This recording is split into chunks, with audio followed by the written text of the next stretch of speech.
நாமக்கல் மாவட்டம் ராசிபுரம் அருகே வீட்டின் அருகே விளையாடிக் கொண்டிருந்த 3 குழந்தைகள் வெறிநாய் கடித்த நிலையில் ஒரு குழந்தை முகத்தில் காயமடைந்து மருத்துவமனையில் அனுமதிக்கப்பட்டுள்ளார். இதுகுறித்த கூடுதல் விவரங்களை தருகிறார் செய்தியாளர் பிருத்விராஜ். வணக்கம் பிருத்விராஜ், இது குறித்த கூடுதல் விவரங்களை சொல்லலாம்.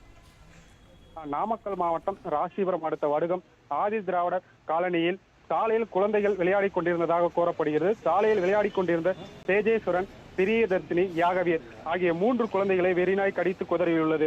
குழந்தைகளின் அலறல் சத்தம் கேட்டு பெற்றோர்கள் நாயை விரட்டி அடித்து படுகாயமடைந்த 3 குழந்தைகளை மீட்டு ராசிபுரம் அரசு மருத்துவமனைக்கு சிகிச்சைக்காக கொண்டு சென்றனர். மருத்துவர்கள் குழந்தைகளுக்கு தடுப்பூசி அளித்து தற்போது முகத்தில் படுகாயமடைந்த தேஜேஸ்வரன் என்ற சிறுவனுக்கு தையல் போடும் பணியில் மருத்துவர்கள் ஈடுபட்டு வருகின்றனர். இந்த நிலையில் சாலையில் சுற்றித் திரும் தெரு நாய்க்களை பேரூராட்சி நிர்வாகம் பிடித்து நடவடிக்கை எடுக்க வேண்டும் என பெற்றோர்களின் கோரிக்கையாக உள்ளது.